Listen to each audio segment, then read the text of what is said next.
সন্মানীয় এই গোটেই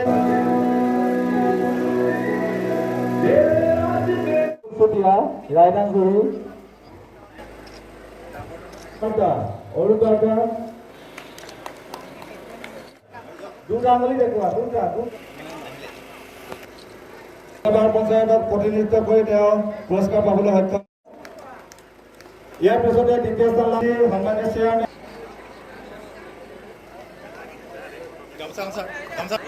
বাইদেউ আপোনাক মাতিছে।